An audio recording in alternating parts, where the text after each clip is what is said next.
how's this whole Corona thing affected you guys? Members been coming in and asking, and if we've seen a decrease, and I don't know. I mean, it's been really just this week since a lot of the changes have been made, and I haven't seen much. I mean, just people asking questions. I think people are membership signups are slowing down. Yeah, just till this thing goes over or blows over. Yeah. How about you? Okay. Well, it's affected my staff more than anything. My general manager flew to France. She's there right now and trying to get back. Wow. And then when we get back, I'm going to have her self-quarantine for 2 weeks. So I'm going to be without her for 2 weeks. And then my other full-time trainer, he takes immune suppressant drugs because he's got a condition. And he had to double those, which puts him in the high risk category. So if he catches it, he'll probably die from it. So man. he can't work. So I'm down my general manager and a full-time trainer. So, and then all the other trainers were scheduled to be out of town this weekend. So I may have to close on Saturday. Wow. Yeah. So it kind of sucks, but it hopefully it's just temporary and we'll get through it. Yeah. All right. So I want to talk to you guys kind of because I have this lady helping me write the book that you guys are going to be in. You guys are going to have your own chapter. And she wanted to follow up with you guys. And she said, well, can we set up a phone interview? I said, well, I'll just set up because I wanted to follow up with them anyway. So I'll set up another podcast. And so she's going to listen to this and it'll give her some closure on you guys' chapter in the book. But I wanted to check in with you to see how the original gym is doing. And then talk about the second location. What was that like opening it up and how's it going now and all that good stuff. Okay. Yeah. All right. So then I'll do the read in and introduce you guys and then we'll just start. Great. Okay. Hey, what's up everybody? And welcome to Masters in the Fitness Business, where you get a real world master's degree in the business of fitness from the Masters in the Fitness business. And today I have two masters coming back to us from upstate New York, Elmira, New York, right? Mm-hmm. This is John and Heather Maio, and they own New York Sport and Fitness in Elmira. And it's quite a unique situation because their original location is the upper floor is 10,000 square feet. And correct me if I get these numbers wrong. 10,000 square feet, and it is a regular gym where you come in, buy membership, train, do all that stuff. And then downstairs, they have another 10,000 feet where they do the small group and large group model. And then they opened up a second location that is equally as large and equally unique. So last time we had them on the show, they were just opening that second location, and I promised you guys that I would follow up with them to see how that second location is going, how the first location is going. So guys, welcome back to the show. Thanks for having us. Yes. Yeah. Yeah. So let's get right into it. How is your original location going since you opened the second location? Have you seen any cannibalism of the two gyms?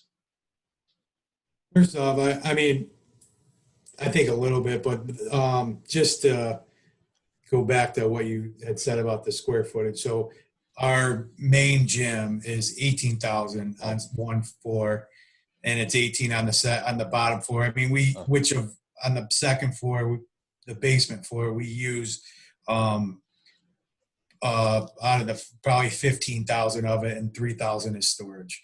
So that's the main one. And then the second location is 10,000.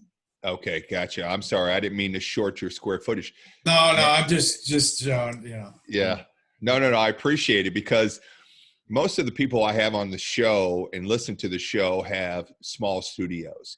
So to get somebody on that has, 36,000 square feet total in your original location, that's a lot of space.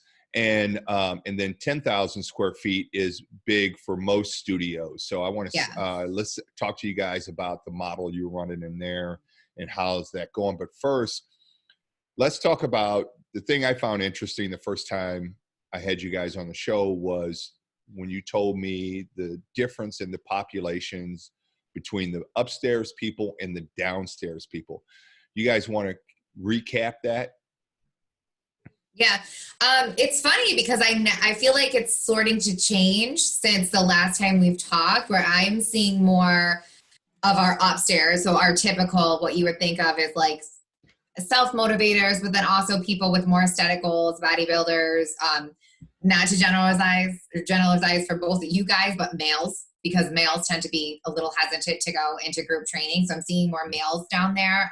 So I'm seeing more of a crossover. I think as, group fitness becomes more popular, more in vogue. I don't think it's the CrossFit effect because I think that's kind of on its way out, but that's brought more group training and the fact that it can give people those aesthetic goals that they're looking for. So I do feel like there is more crossover now than there was before. Not a huge difference, but I feel like it's becoming more acceptable for especially a male, but even for somebody who is in good shape to say, hey, in the past that was only for people who needed help. Okay, gotcha. So that's interesting that you've seen that change. Do you think that's industry wide, or you think that's something that you guys have done with the culture inside of your club? I've seen, just from what we see on, Facebook and Instagram and what it's like, guys like Nash. I mean, I have seen more of like the guys and pictures and poses at the end of the workouts and stuff like that. Yeah, I think it's industry wise. And for us, I mean, I can point it. We have a couple cops who started coming. And so when they started coming, that was like, okay, now it's acceptable for cops to come. We're contracted by our city to train the police academy. And we do our workouts, like it's the workouts our training professional or population do. And so they see like, wow, this is challenging. And our police officers are doing that. And so I think that's kind of brought people in. We live in a prison town. There's 2 big prisons here. They employ a lot of the males in our area. And so once a couple COs started coming, it kind of opened the door to things. So I think probably a combination of those 2 things has really, pushed it more. And so we have more of like probably a 40-60 split. Gotcha. And then when I was going over your last podcast, I found it interesting, the difference in members and revenue generated by both models. Can you guys give us an update on those numbers? Because I remember the general membership, gym membership, you have had a lot more members, something like 1,800 members or some 1,500, I can't remember. And then downstairs at that time, you had 350 members. And you were generating more income from those 350 members than the general membership, which was about somewhere between 1,500 and 1,800. Is that still true? Yeah, so I think, our memberships have leveled off where, our general memberships. So I think maybe it was around 15 then, and then you added in the 300 training to maybe be around 18. But I think now we're probably at 250 at our new location, and then still around that 5 and change, total here. So, or total 5 total members. So what we did was basically they can go to either location. Oh, okay, gotcha. All right. So we combined and they're both, if you want to do a workout, you could go to the location. So there really has a set 1 membership. Okay, gotcha. And you kind of cut out there for a bit. So what was the membership upstairs total? Yeah. So total membership base, we're around 1,800 members, of which 550 or so are training members. Okay. And the rest is gym. Right. You cut out, Heather. Yeah, so the rest is gym only. So I think the gym only membership might have gone down a little bit, but our training membership is up by about 200 to 300. Wow. And so what draws the biggest portion of revenue, the training membership or the general membership? Training membership. So you're making more money off of the 550 or so training members versus 1,800 general memberships?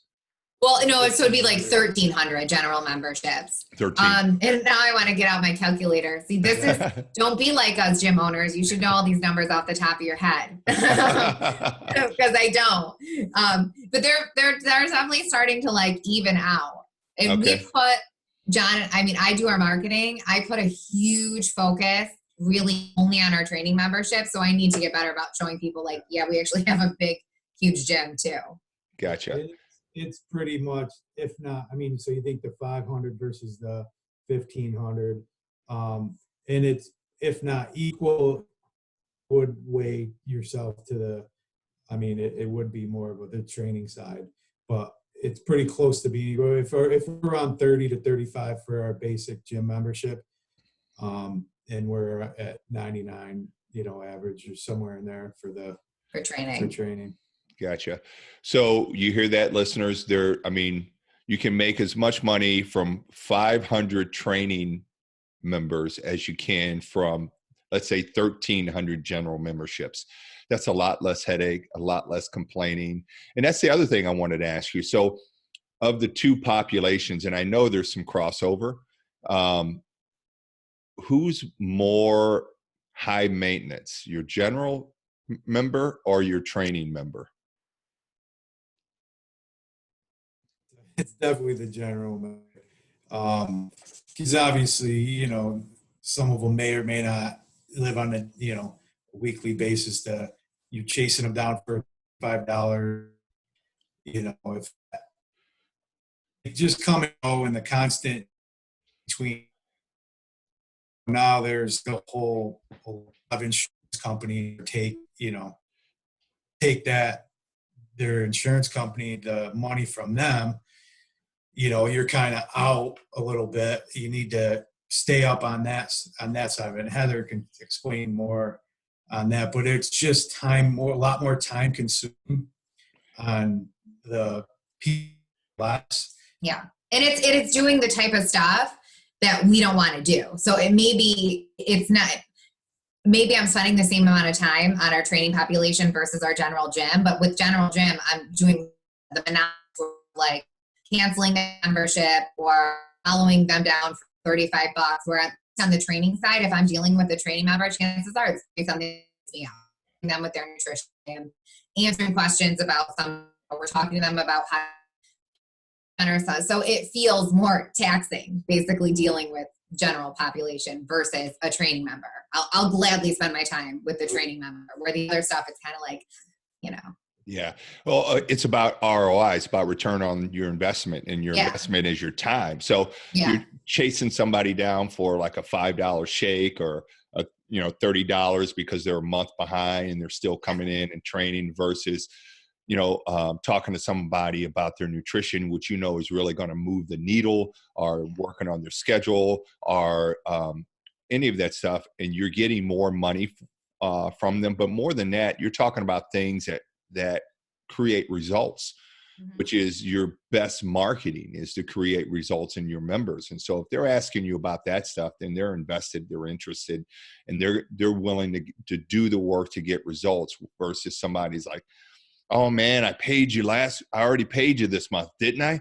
Are you sure? Let me check my checking statement, and you're talking about a $30, $35 membership. You're like, dude, this is totally not worth my time. That's why all my marketing tends to be, I'm getting back now where I'm like, okay, we do have a gym. I should throw, a little information about that every now and then too, but that's why. Okay. Yeah. And that being said, though, before we move on, I want to say that I don't want to totally bash the other side, because honestly, that's what teed me up to be able to be in the position where we're at today. So if I didn't start off as a normal gym, and that's why I'm kind of, feel a sense of like, because what brought us be able to do the other stuff as well, our training side. So Yeah, I don't want to throw the general membership under the bus either, but it's numbers, right? Right. So you probably have the same 20% clients in both population that are just a pain in the ass. Yeah. And then you got 80% who are, Awesome. love them and they're awesome and they love you and all of that stuff. But when you're talking 20% of 500 versus 20% of 1,300, then it becomes just numbers. It's just volume. Exactly. Yeah. So it's not like one is better than the other. It's just comes down to numbers. Yeah. So when you created that membership where they can go both places, one, what was your thinking on that? And two, how has that affected the revenue at both places? And how do you split that up? How do you track that? We don't. I'll be honest. Tom Tom would not be happy with us about that. But the way we look at it, it's going in one bank account. It's one pot, and everything covers. And say for our juice order, I'm 2 separate locations. When John does the schedule, like our trainers, everybody is interchangeable. It's like it's not like somebody only works in Elmira, somebody only works in Horsehead. So everything is interchangeable as we see it. Our members, we could break it out and say, okay, these people are Elmira only, these people are Horseheads only. When we first opened, truthfully, we did that. And then we just were like, this is stupid. It's the same program. It's the same trainers. And it created a sense of, where like Elmira members maybe felt a little like, well, how come we can't go to Horseheads? Why do they get the new gym? And so it was just stupid. And so we just said, okay, we're going to make it more. And just from a value standpoint, I like to over deliver when it comes to what we do and what we provide. And so when I list off what people get for $99 a month and the fact that they have a huge gym here, classes in both places, it just, for me, it's like, why wouldn't we? It becomes a no-brainer, and nobody can ever accuse us of not giving enough for what they pay because they have those options, and they are so close. But at the end of the day, truth is, most people just go to Elmira or they just go to Horseheads.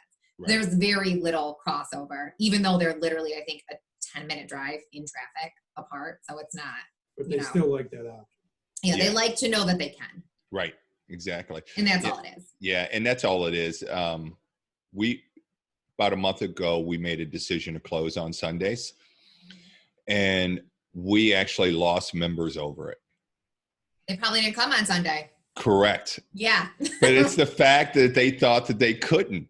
Yeah. And so when you give them that and they go, oh, I can go to the other location, and they'll never go to the other location, but just the fact that they know they can go, but people are funny like that. Yeah. But so when you guys open the second location, tell us about that model. What's the model that you guys have going in there? Is it a general membership or is it just training?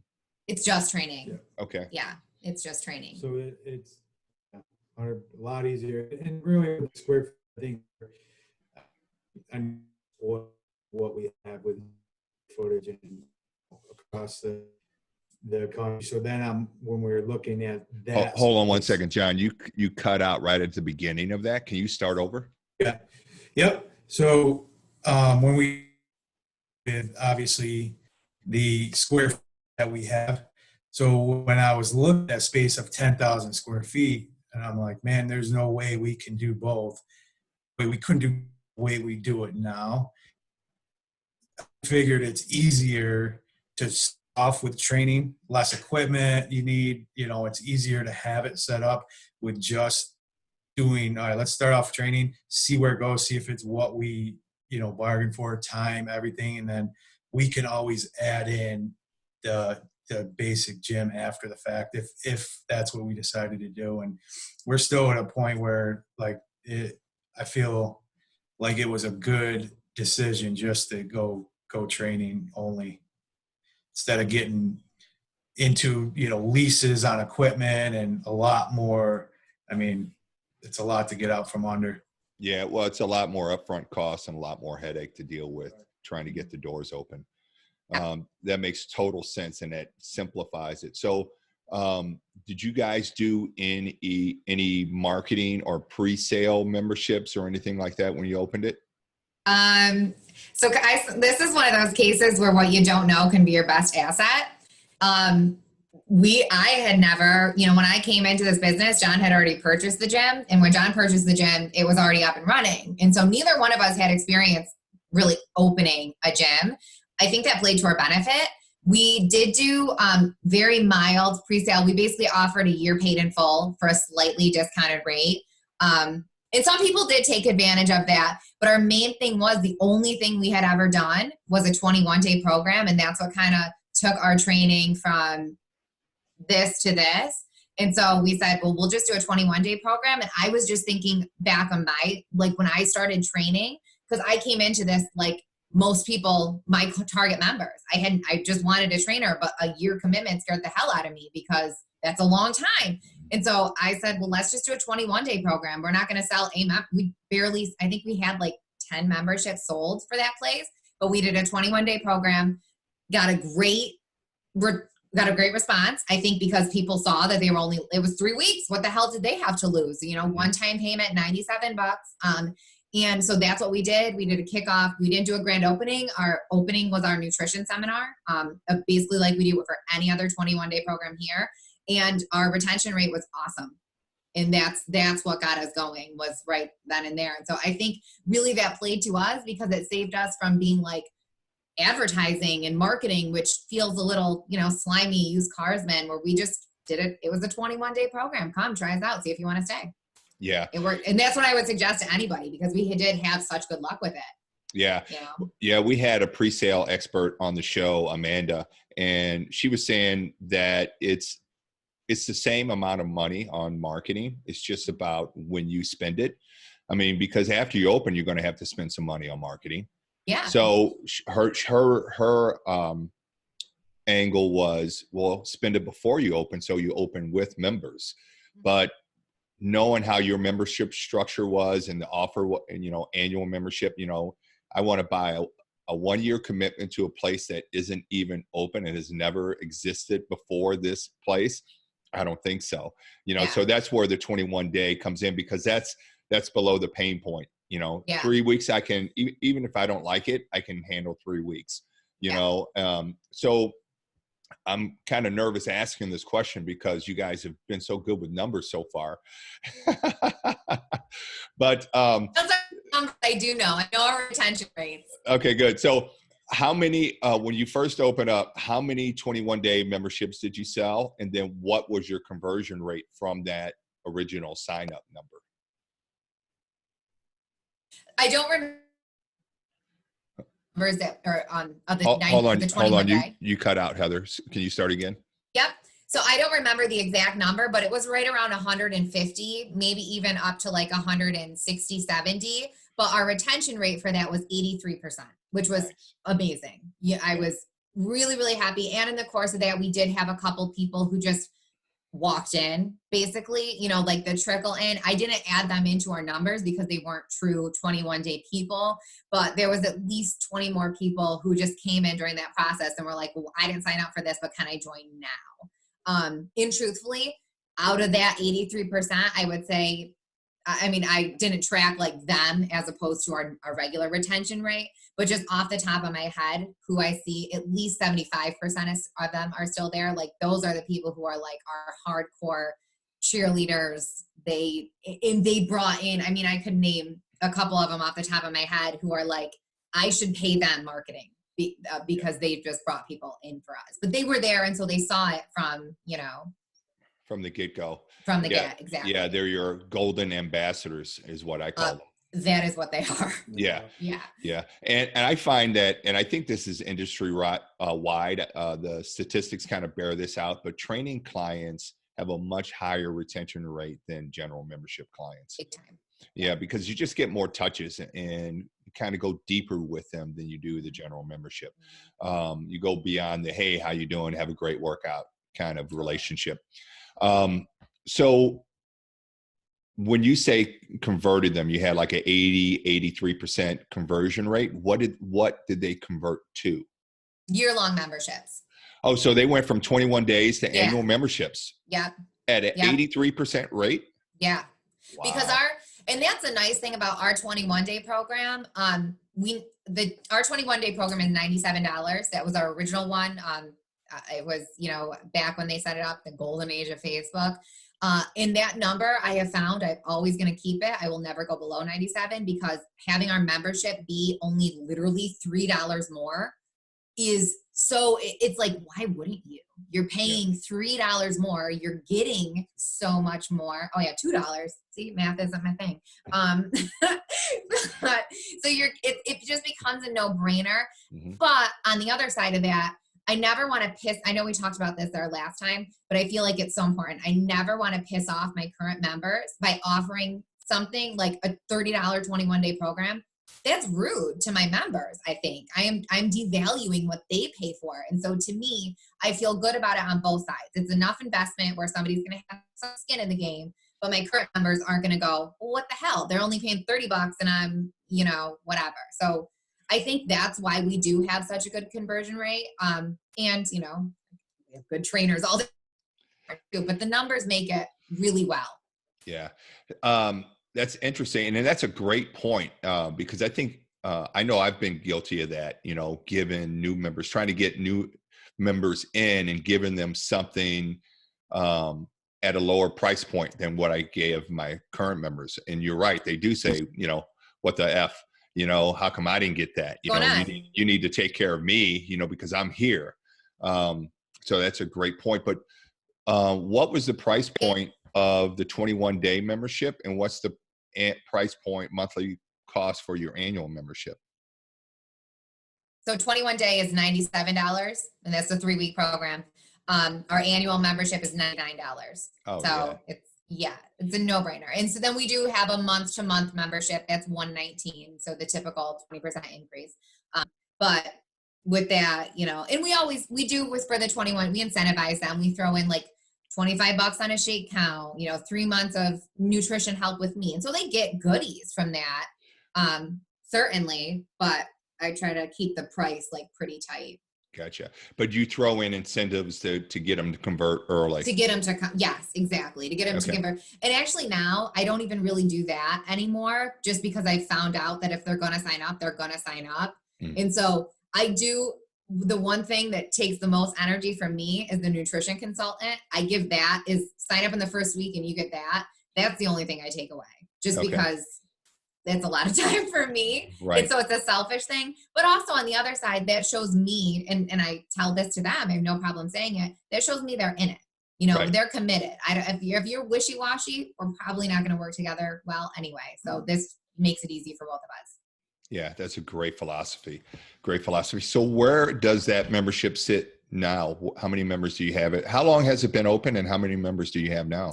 It'll be our second birthday, May 21st. So we're coming up on 2 years up there. Has it really been 2 years? Yeah. Oh my God. Okay. And then how many members do you have? Just 250. Yeah. Like I said, we track in one. We're an accountant's nightmare. But there's we broke it out. We're sitting around up there at about 250. Okay, gotcha. And those 50 people, we took a list. And we said, all right, who do we see in Elmira and who do we see in Horseheads? And it came down to roughly 40 to 50 people that go before at both places. So I guess those people are the ones, in the middle, and then maybe there's, 400 here. And then 200 there, and then 50 kind of that. Go back and forth. Gotcha. So just a small percentage of the membership, people that sign up, go back and forth. So it's not like you're losing a tremendous amount of money by offering that. No. And we did, when we first opened up there were some people who it's just closer to their home. So there were a couple of people who, no longer really come to this location, our Elmira location. They use that one instead. But again, I'm talking like 20, 30 people, because there are still, it cracks me up, a lot of people who drive down here, especially like 5 a.m, who are way closer to Horseheads, but that's just where they started, so they just will continue to come down here. And on the other side, I have a group, like basically all my high school girlfriends, when they jumped in finally, was when we opened Horseheads. That was when they all took the leap in there. And which is awesome. I love having all my friends there. But there's at least 10 of them who are closer to Elmira, but they started in Horseheads. And so they continue. You know what I mean? You know how it is. People just go to what they're used to. Right. Yeah. Things change is hard for some people. It is. Yeah. Yeah. And especially in a gym setting, you know, but Horseheads is nice. And I do see why, you know, where boutique owners have it a little nicer, because the intimidation factor, like when somebody comes and signs up in Elmira, they still are walking into a box gym, typical front desk. And while all the training is totally private, they're still coming into a gym atmosphere to get to the training, where Horseheads, you're walking in and it is just, you know, it's just that. And so I do, you know, see the benefit of having this strict training only location. Yeah. And then it's interesting. So the second location is called in Horseheads. That's a city it's in. Yes, it's in Horseheads. Okay. Because you just call it NYSF Horseheads, basically, or NYSF. I wanted to call it the gym, but John shot me down. But that makes sense, because I follow you guys on social media, and I would see you go, "Hey, Horseheads," and I'm thinking, I don't know what Horseheads are. Where are these horses' heads? Yes, that's why. Okay, now that makes more sense. Okay, and then let's talk about staffing. So you guys have your trainers kind of bounce back and forth. Yep. So how did that work? And that had to save you a tremendous amount of time and headache of getting new trainers up to speed. Hell yeah. Yeah, no doubt. I mean, and it comes down to the system so it's the same system, and we built that place based on how we do our training here. And it was really an easy transition for obviously the trainers, and it gives them, you know, a little break too. You know, you're like, all right, I'm here Monday, Wednesday, Friday, and I'm up there Tuesday, Thursday. Mm-hmm. So it's a change of scenery, and, you know, it depends. Some people like one better than the other just because of the clientele or whatever, but it's been great. And so the other thing that we didn't anticipate when that happened, like, so this past summer with our staffing, I was working with the local college here, Elmira College. It's a Division III school. So that played into so they brought me in as their head strength coach for all their athletes. Yeah, so, I saw you post that. Congratulations. Oh, thank you. Well, my point is, like, we had to make a decision on our small group training and what the value of bringing them, because they come to our location, because the school, the main draw to them was for them to come to us because they didn't have the facility to accommodate it.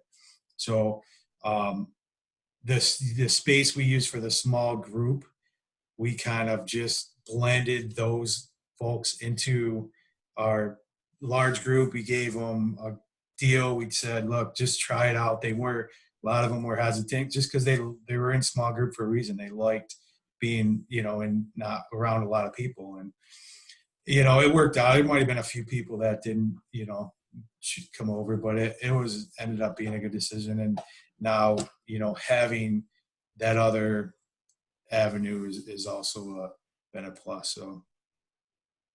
Gotcha. So on the staffing side, you have them go back and forth. Did you have to hire new trainers, or is your payroll the same and with two clubs? We hire. There's a couple more on board. Yeah. Okay. Yeah, I think we've lost some, and then, you know, brought. So we're like one or two up. It's not been a huge, like John said, with us getting rid of semi-private. So last time we spoke, you know, we had the small group and the large group. Now it's just large group training. So that kind of cleared up, you know, some. Well, it did. It cleared up some training because where we needed. For a typical class period, say we have a 5 a.m. class, we needed 3 different trainers. Well, now we need 1. Focus on it, because now we need 2 athletes, but it did clear, you know, some schedules up. Good. Well, that's really nice, because payroll is usually your biggest expense.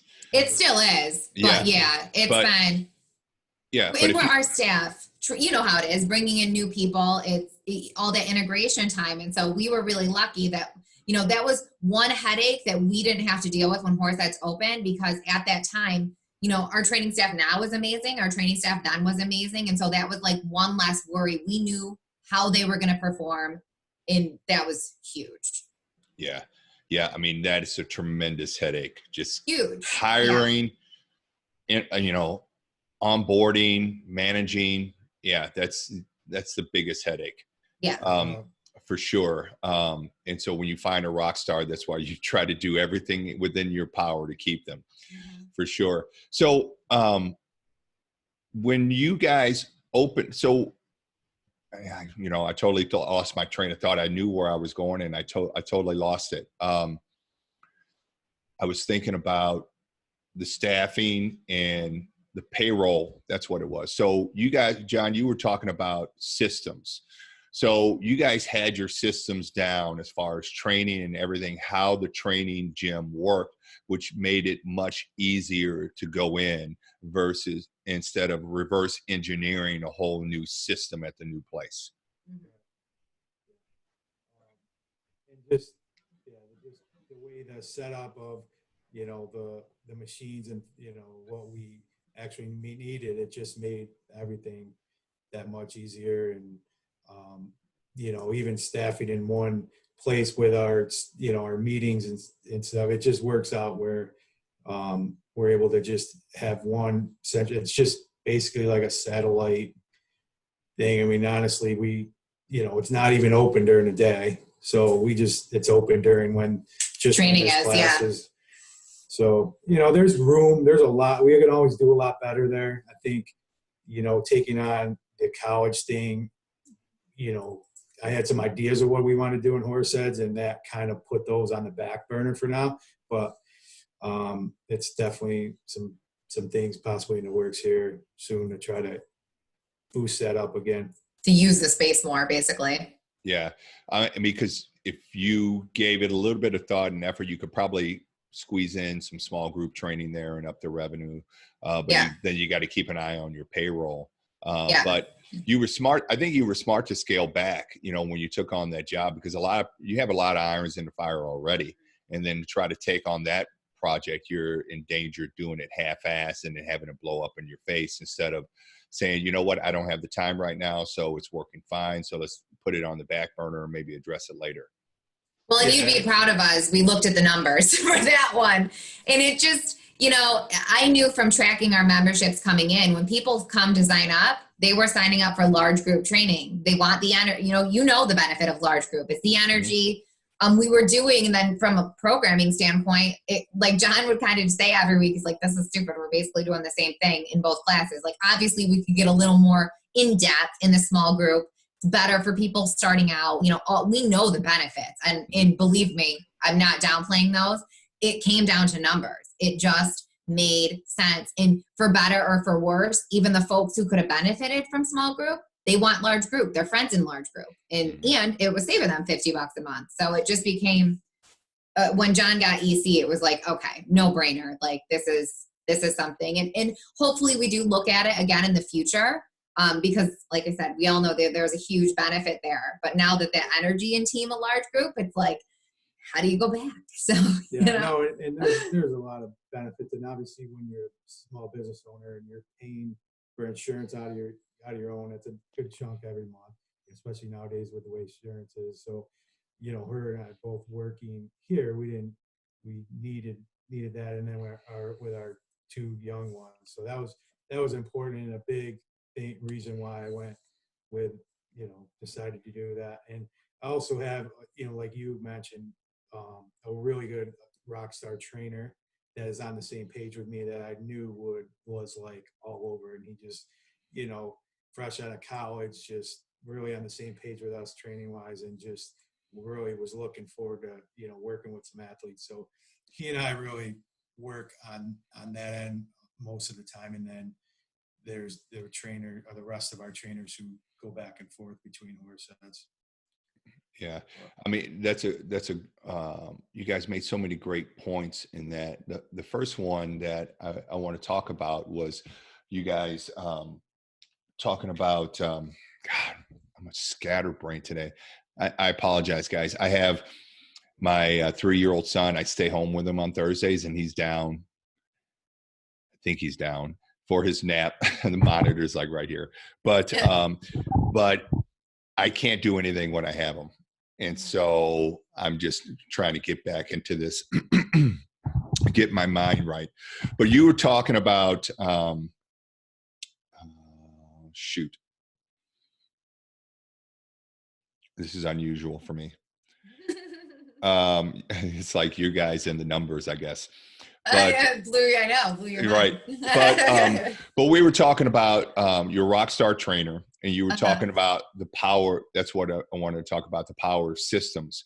So you guys worked out your systems ahead of time, which made it the transition so much easier. And then that's something that I always talk about on this show, because a lot of trainers, when they open their business, when they open their studios, they just fly by the seat of their pants, and they don't. And then when they first thing they want to do when they start growing is hire a new trainer, but then they don't have a system for that trainer to use because they've just been doing everything up here. So they hire a new trainer, and then they say, "Hey, go at it. Here are these clients." And then they look and they say, "Well, he's not training them the way I want him to train them." It's because they don't have a system. So it makes sense, total sense, to create that system up front to save you so many headaches later. I mean, if you guys had opened that second location without training systems and had to hire and train new clients, it would have been much more of a headache. I would have done it. Exactly. And that's my point. And then what John was talking about, his rock star trainers, and those are hard to find. So when you find, and it's not like a rock star trainer walks in your door and says, "Hey, John, I read about you and how you do things, and I'm on board, and let's go." And you guys line up right away. Usually they're somebody younger with much less experience, but you see that passion in them.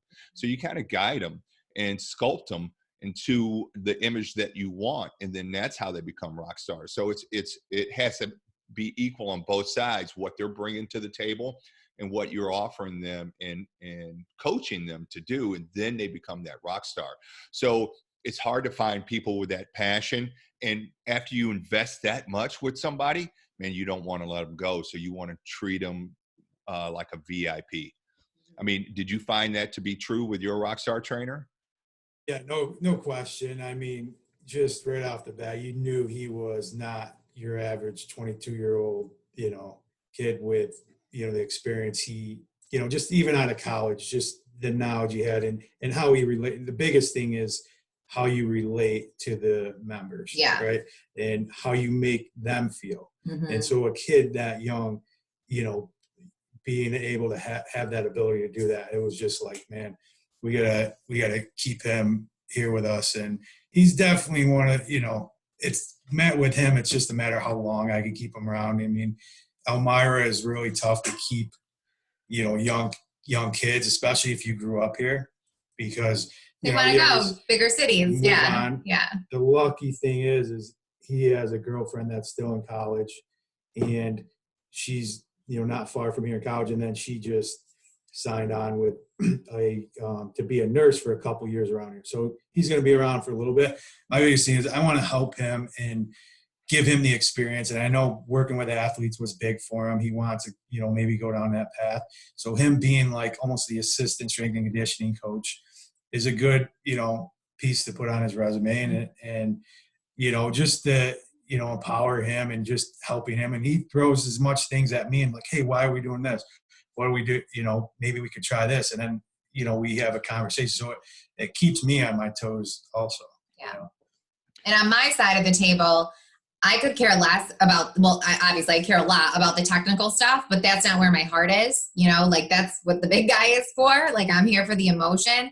And so to me, what's important for a trainer, yes, they need to be qualified. Yes, we do Boyle certification for all of them. That's huge. That's majorly important. But like John said, can they connect? Do they know how to, and especially it's hard. I mean, because they're talking to women their mother's age. Like, can they genuinely connect? This kid, Austin, amazing. And that is something that all of our trainers, even, they may not have all the experience that Austin has, but when it comes to person interaction, they're all right there. And to me, at the end of the day, that's the most important thing. Are they able to make my members feel good? And are they able to make my members feel like seen and like they're on the same page? And I've seen trainers before. We've had trainers before here where in class you would see them and it was like they were talking down to the member. Like, I'm the expert. I hate that shit. So, I want, and that's, the type of environment I'm trying to create, like just everybody is here. And so right now our staff is just really great. Like him, he raises the bar for the other ones because nobody wants to be, left out. Like, nobody wants to be the dumb guy at the meetings. He's helpful too. Like they'll go to him for questions because they know he's got a lot of knowledge. Yeah. Yeah. And obviously he has leadership qualities if they're going to him.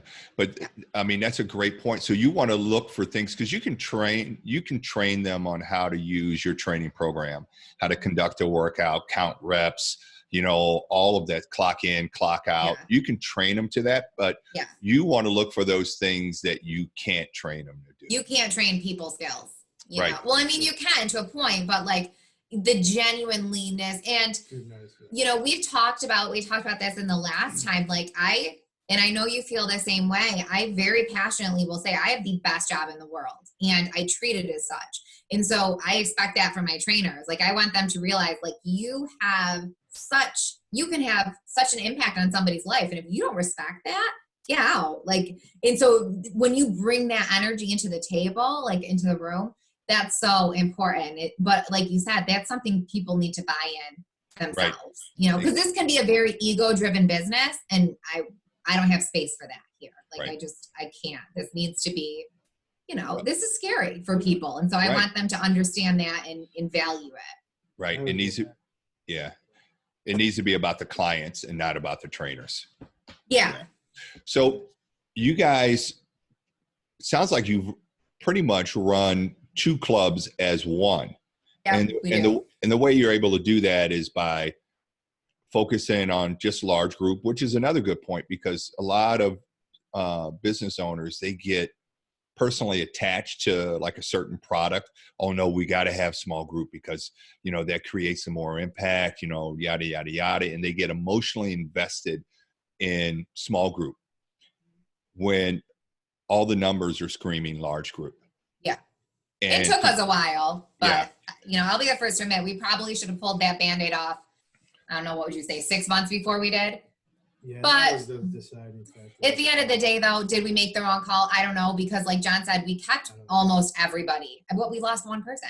I can name her. I'm not going to name her right now, but we lost literally one. So maybe we did do the right thing by keeping it that long because we created, and we, they knew. We had conversations with them going on. We would just be like, they would come to us like, are you guys going to keep it? Because even they knew, and Trent, like, this isn't the best business move, but I think they saw us making it happen for them for so long. And so ergo vis-a-vis, they stayed when we took it away because they knew that it wasn't like we just, quick decision. They knew a lot of thought went into this. We did not want to see it happen. But at the end of the day, like, this just isn't, and I think that's important too. Like, obviously you never want to discuss business with your members, but when it comes to like, whenever we change something, we change our programming as we should, we do all, I don't want to say all the time, but our members are in the loop whenever there's a change coming, and it makes them feel like I have a say, I'm important. They want, my opinion is valued. And so again, retention and all that stuff, but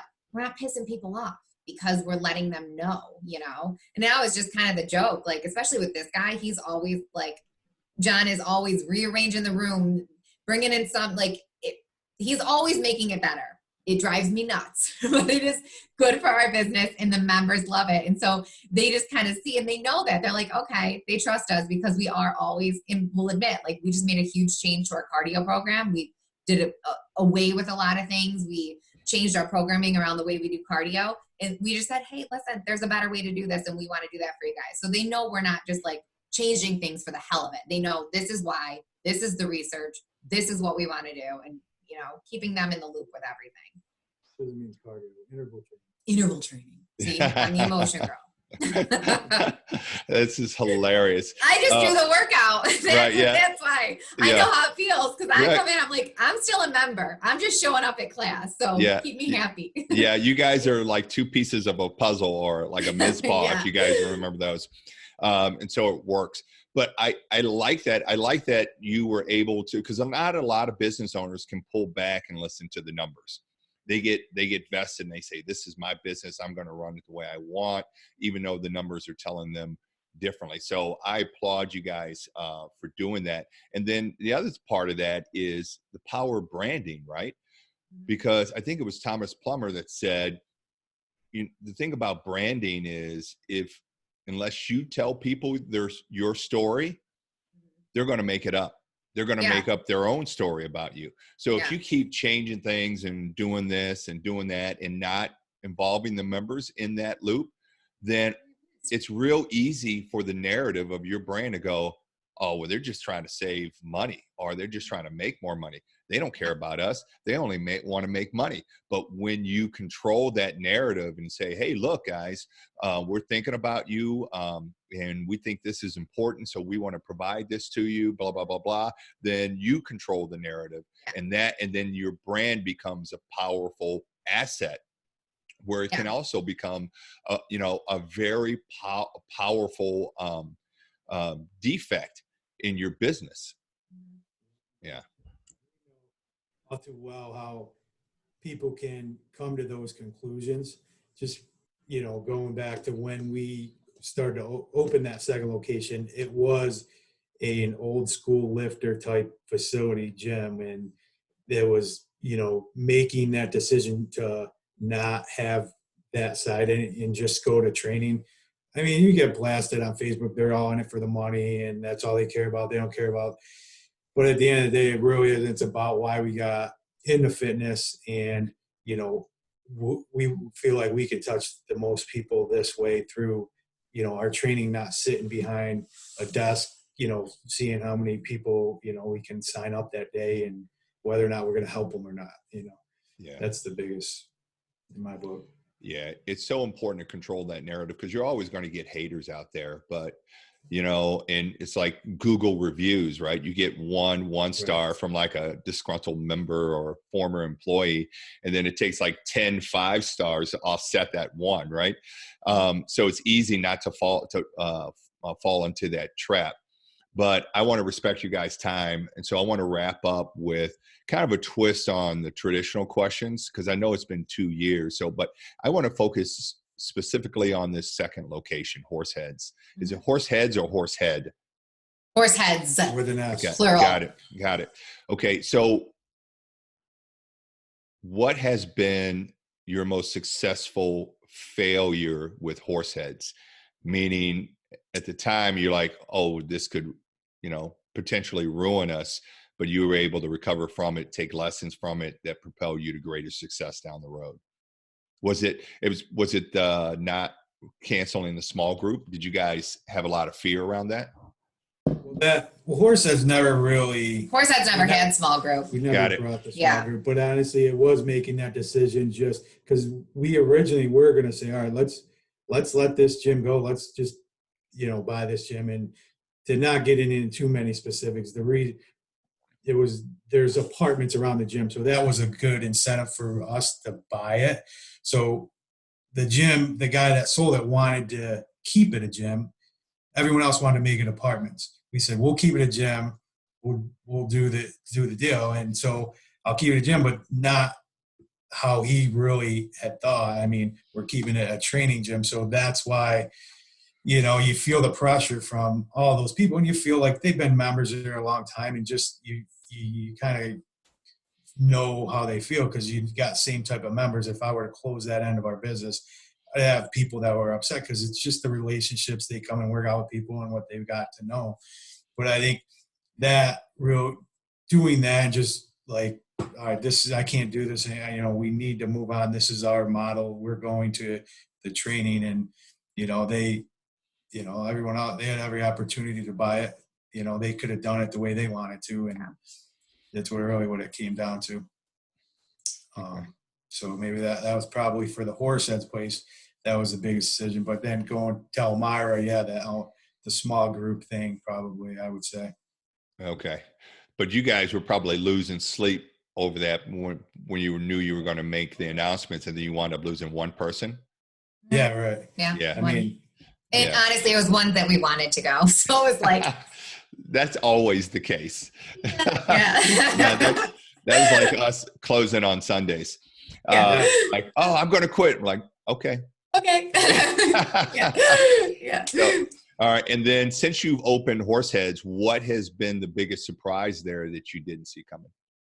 I'm gonna go. You went the last one. yeah, go ahead. It reiterated the fact to me that community is everything. I mean, community is everything. I knew that, but it's easy to, you don't see the forest through the trees when you're in this through this day. Horseheads reminded me that if we can create a good community culture, we've done our job. And really just energy, like the type of energy that we bring, all that stuff. The Horseheads reminded me of how much that matters. It just keeping people's morale up and ending class in a positive way, and not, this is the announcements for the day, but just like keeping everybody's energy up. Horseheads was like just a solid reminder that at the end of the day, we're just here to make people feel good. And yes, we train. We don't enter train. I hate that shit. That's not what we do. You're here, like we're doing regular workouts. We're not dancing around. There's no chanting. There's no fist. Like it's not, we're working out the whole time. Mm-hmm. However, just you cannot underestimate the small details in this business. You cannot underestimate looking somebody in the eye, saying their name, knowing, how was your day? If you know anything about their kids, use that information. That's not a sales tactic. That's a human to human connection. So Course has just shown me, like, at the end of the day, if you're just a good person and you genuinely give a shit, your members are going to see that good things are going to happen. Yeah. Really, we think we spend so much time like going over the perfect program. None of it matters if your trainer's stuck and they're there for themselves. It's just, be a good person if you're running a gym, and that basically the rest will solve itself.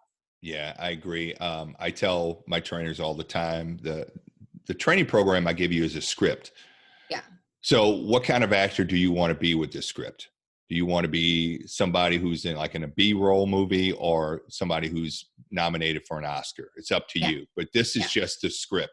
It's how you perform and the work that you do with it that makes you an Oscar winner. Yeah, I couldn't agree more. And I love the small details. I preach that all the time, because those are the things that make a difference. That's why they don't say anything. They notice it.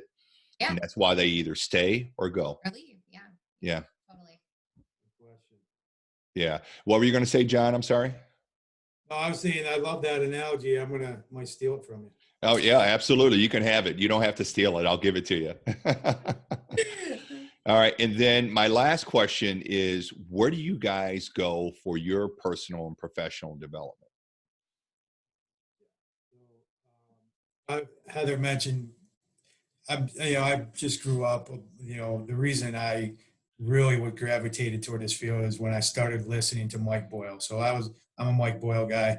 I really love what he does and what his training, and he's just been so successful, and he's keeps it simple. So he's one of the smart guys who takes all those studies and everything, and he just makes it in the terms that I can relate to, basically. Mm-hmm. And so that's why I feel like, his certification, I have our trainers do that.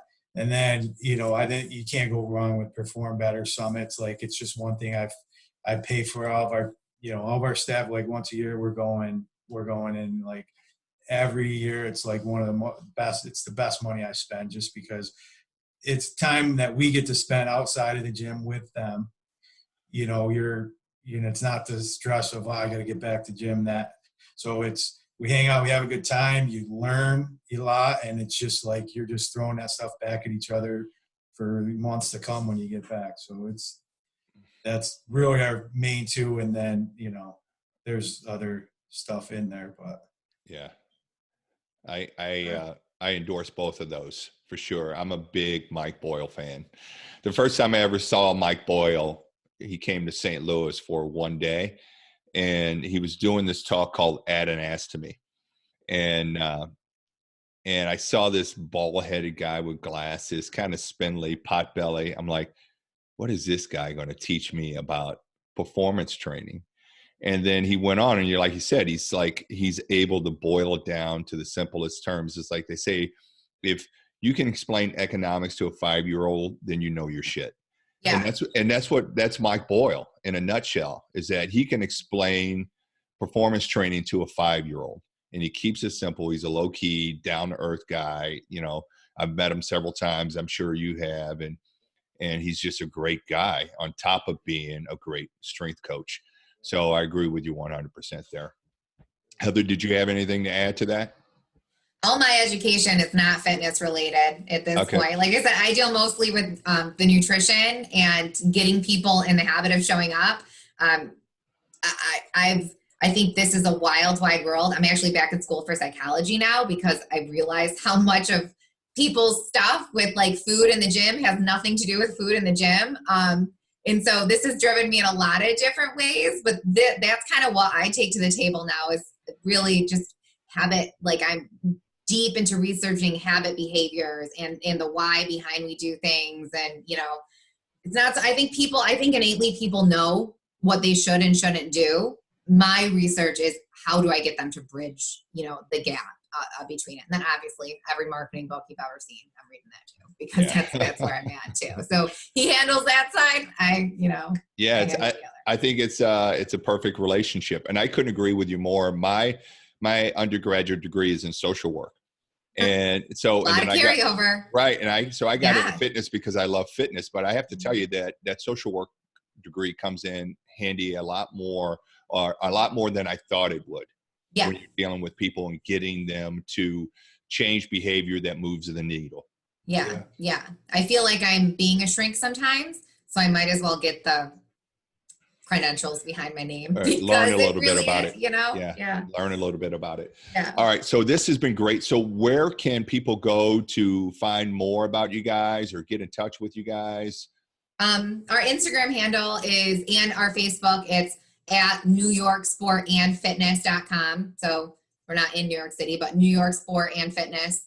Website, NYSAF.com. And then John and I are both found pretty easily from there. Okay, great.